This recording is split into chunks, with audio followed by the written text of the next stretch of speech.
भारत गणराज्य की राजधानी, देश का एक महत्वपूर्ण महानगर और केंद्रीय सरकार के कामकाज का प्रमुख केंद्र दिल्ली। दिल्ली, जहां केंद्र सरकार और राज्य सरकार के लाखों कर्मचारी अपनी सेवाओं से देश के लोगों के लिए कल्याणकारी योजनाओं और कार्यक्रमों का निर्माण और संचालन करते हैं। देश की सेवा में लगे इन सरकारी कर्मचारियों को अपने परिवार के पालन पोषण के लिए बुनियादी सुविधाओं का मिलना अति आवश्यक है, ताकि वे अपने कार्यों और कर्तव्यों को पूरी निष्ठा और कुशलता से पूरा कर सकें। अन्य सुविधाओं के अलावा जरूरतमंद और योग्य कर्मचारियों के लिए सरकारी आवास उपलब्ध करवाना सरकार की अहम जिम्मेदारी है।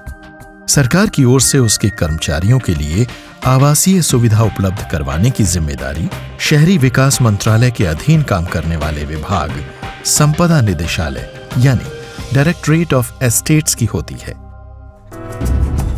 यदि हम देश की बात करें तो भारत सरकार यहां विभिन्न टाइप की लगभग 90,000 आवासीय इकाइयों पर अपना स्वामित्व रखती है, जिन्हें वो संपदा निदेशालय के माध्यम से भारत सरकार के गणमान्य व्यक्तियों से लेकर एक साधारण सरकारी कर्मचारी तक के लिए उपलब्ध करवाती है। मैं कई बार एस्टेट ऑफिस जाता था और किसी भी रिस्पेक्टिव सेक्शन, जो भी अलॉटमेंट का सेक्शन है, मैं वहां जाता था और किसी प्रकार की जो जानकारी लेनी होती थी अमूमन मिल नहीं पाती थी। 2001 में क्वार्टर मिला था। उस समय अलॉटमेंट में काफ़ी परेशानियों का सामना करना पड़ा था और मनपसंद क्वार्टर भी नहीं मिल पाता था। क्वार्टर के लिए काफ़ी पापड़ बेलने पड़ते थे, छुट्टी ले लेकर हमेशा स्टेट ऑफिस का चक्कर लगाना पड़ता था। वास्तव में संपदा निदेशालय विभिन्न टाइप के सरकारी आवासों के लिए लगभग 2 लाख आवेदन सालाना प्राप्त करता था।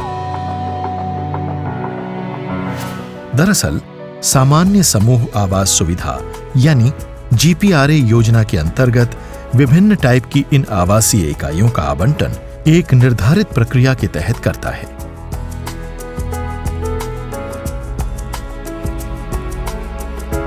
इस प्रक्रिया के तहत आवेदकों को निदेशालय द्वारा निर्धारित DE2 प्रारूप पर लिखित आवेदन करना होता था। इस प्रारूप में योग्य आवेदकों द्वारा दी गई सूचनाओं के आधार पर निदेशालय में एक प्रतीक्षा सूची तैयार की जाती है, जिसे संबंधित आवंटन विभाग को भेज दिया जाता था। इसके बाद संबंधित आवंटन विभाग केंद्रीय लोक निर्माण विभाग यानी CPWD, जिसके पास सरकारी आवासीय इकाइयों की देखरेख करने की जिम्मेदारी होती है, द्वारा भेजी गई आवासीय रिक्तियों के आधार पर एक वैकेंसी रजिस्टर तैयार करता। विभाग इन आवासीय रिक्तियों को विभिन्न पूलों में विभाजित कर लेता था।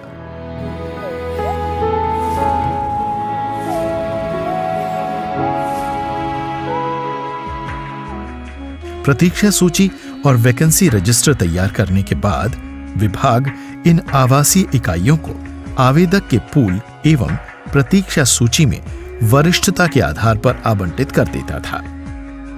यदि हम संपदा निदेशालय द्वारा आवासीय इकाइयों के आवंटन की इस प्रक्रिया पर गौर करें तो पाएंगे कि इस सिस्टम में कई खामियां थीं। संबंधित विभाग को आवासीय इकाइयों के लिए प्रतीक्षा सूची और वैकेंसी रजिस्टर बनाने और उन्हें नियमानुसार आवंटित करने में अधिक समय और बहुत सारा मानवीय श्रम खर्च करना पड़ता था। इस तरह की व्यवस्था में पारदर्शिता का अभाव तो रहता ही है, साथ ही इसमें अनुचित व्यवहार और भ्रष्टाचार की संभावना भी बनी रहती है।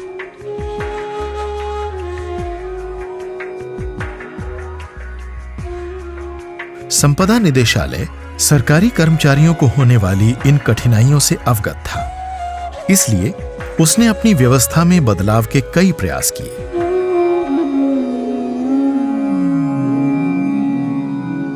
ऐसा ही एक प्रयास वर्ष 1997 में सूचना केंद्र यानी इंफॉर्मेशन फैसिलिटेशन सेंटर की स्थापना के रूप में किया गया। वैसे तो आवंटन वर्ष की प्रक्रिया पहले से ही लागू थी, मगर पहली बार निदेशालय ने आवंटन वर्ष, जिसमें 2 वर्ष शामिल थे, की अवधारणा पर काम करते हुए DE2 आवेदन फॉर्म से प्राप्त सूचनाओं को कंप्यूटरीकृत कर दिया और नियमानुसार आवासों के टाइप और पूल के आधार पर प्रतीक्षा सूची बनाई।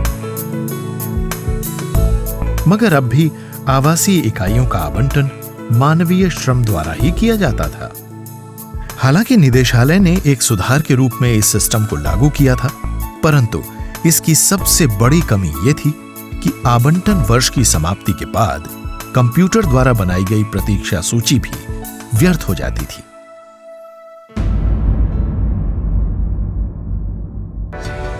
एक कार्यकुशल, पारदर्शी और भ्रष्टाचार मुक्त व्यवस्था के लिए संपदा निदेशालय को एक कारगर तकनीक की आवश्यकता थी और वो तकनीक मिली ई-गवर्नेंस से।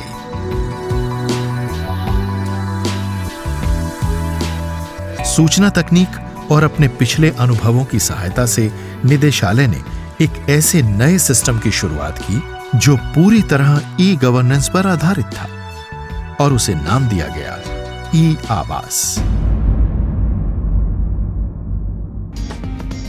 ई-आवास नामक इस महत्वाकांक्षी योजना को वर्ष 2003 में पेश किया गया। इस योजना के अंतर्गत आवासीय इकाइयों के आवेदनों से लेकर उनके आवंटन तक की प्रक्रिया को कंप्यूटरीकृत कर दिया गया। ई-आवास अच्छा है। ई-आवास अच्छा है। ई-आवास जो सिस्टम है ये बहुत अच्छा है। ई-आवास आवंटन की प्रक्रिया को सरल और सुगम बनाने की दिशा में एक क्रांतिकारी कदम था, परंतु इसके बावजूद इस व्यवस्था का पूरा लाभ नहीं मिल पा रहा था। इसकी वजह थी सिस्टम का ऑफलाइन होना। इस ऑफलाइन सिस्टम को सिर्फ निदेशालय द्वारा आंतरिक तौर पर ही प्रयोग किया जा रहा था, जबकि इस सिस्टम को सही सफलता तो तब मिलती जब वो सभी आवेदकों द्वारा प्रयोग किया जाता।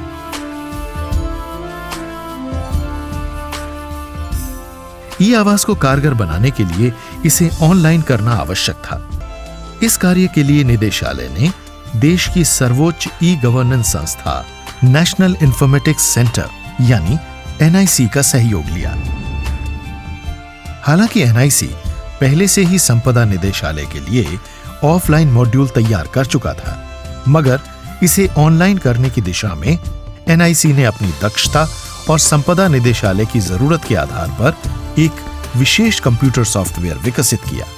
इस सॉफ्टवेयर को NIC ने इन हाउस ही डिजाइन किया था। ई-आवास इतना फ्लेक्सिबल है जो कि कोई भी ऑर्गेनाइजेशन उनके अलॉटमेंट के रूल्स अलग अलग भी हों तब भी उसको सबको समावेश कर सकता है, क्योंकि इसमें हमने बिजनेस रूल्स जो हैं वो डेटा के फॉर्म में स्टोर किया है। इस सॉफ्टवेयर के माध्यम से संपदा निदेशालय ने अपनी ई-आवास योजना को ऑनलाइन करने की दिशा में महत्वपूर्ण कदम बढ़ाया और वर्ष 2007 में आवंटियों से लाइसेंस फीस वसूली की प्रक्रिया को ऑनलाइन कर दिया। लाइसेंस फीस वसूली की ऑनलाइन व्यवस्था की सफलता को देखते हुए संपदा निदेशालय ने इसको बढ़ाया और अपने मुख्यालय व अन्य प्रादेशिक कार्यालयों के संबंधित विभागों के DDO और उनके स्टाफ को विशेष प्रशिक्षण दिलवाया। वर्ष 2010 में निदेशालय ने ई-आवास को नई दिशा देते हुए आवास टाइप 4S से लेकर 6A के आवंटन की प्रक्रिया को पूरी तरह ऑनलाइन कर दिया। इसके बाद लोअर टाइप और 6B को भी इसमें शामिल कर दिया।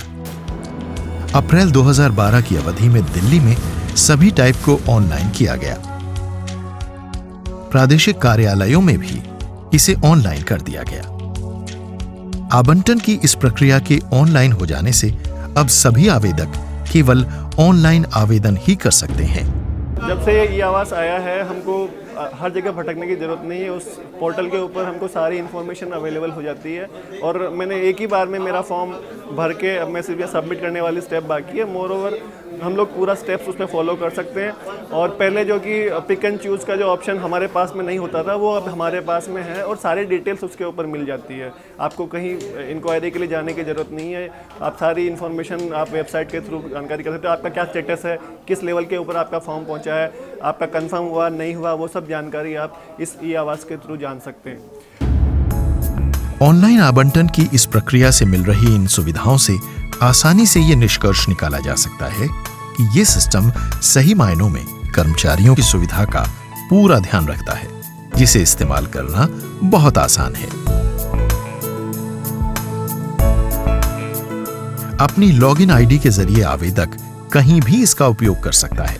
ई आवास कार्यक्रम से जहां निदेशालय की कार्यकुशलता में वृद्धि हुई है, वहीं इससे निदेशालय और सरकारी कर्मचारियों के बीच सीधा संबंध भी स्थापित हुआ है। जहां पहले आवास आवंटन की प्रक्रिया बेहद लंबी थी, अब वहीं ये कम समय में पूरी हो जाती है। आज संपदा निदेशालय का कार्यक्रम ई आवास अपने लिए सरकारी आवास चाहने वाले लाखों लोगों के लिए एक मजबूत कड़ी सिद्ध हो गया है। इसके माध्यम से ही निदेशालय ने परंपरागत व्यवस्था ब्लॉक आवंटन वर्ष को समाप्त करके नई व्यवस्था रोलिंग आवंटन वर्ष को लागू कर दिया, जिससे आवेदक पूरे वर्ष में कभी भी आवेदन कर सकता है। इस व्यवस्था से मकानों पर अवैध कब्जे की समस्या भी कम हुई है, जिससे आवेदकों को जल्द आवंटन प्राप्त हो रहा है। ई आवास से जहां संबंधित उपभोक्ताओं को लाभ मिल रहा है, वहीं सरकार को भी सही समय पर अधिक राजस्व की प्राप्ति हो रही है। जहां पहले आवंटन की इस प्रक्रिया को पूरा करने के लिए 600 से ज्यादा कर्मचारियों की मदद ली जाती थी, वहीं आज इस ऑनलाइन व्यवस्था में 300 से भी कम कर्मचारी इस प्रक्रिया को सफलतापूर्वक अंजाम दे रहे हैं। स्वचालित आवंटन व्यवस्था से जहां सरकारी आवासों को प्राप्त करने की दर में उल्लेखनीय वृद्धि हुई है, वहीं इससे निदेशालय अपनी आवासीय इकाइयों की सूची का पूरा ब्यौरा भी रख सकता है। सीपीडब्ल्यूडी द्वारा बनाए जाने वाले वैकेंसी रजिस्टर को भी अब इस ऑनलाइन मॉड्यूल में शामिल कर लिया गया है, जो पहले उनके कर्मचारियों द्वारा कागजों पर तैयार की जाती थी। ई आवास की इस स्वचालित आवंटन व्यवस्था की सफलता से प्रभावित होकर कई अन्य सरकारी और गैर सरकारी संस्थाओं ने इसे अपने यहां लागू करने में रुचि दिखाई है। इसमें कोई संदेह नहीं कि ई आवास कार्यक्रम की स्वचालित आवंटन व्यवस्था री इंजीनियरिंग के क्षेत्र में मील का पत्थर साबित हुई है, जिसके शानदार परिणाम हमारे सामने हैं। ये सिस्टम जहां सेवा में पारदर्शिता की मिसाल पेश करता है, वहीं इससे निदेशालय की कार्यक्षमता में उल्लेखनीय वृद्धि भी हुई है।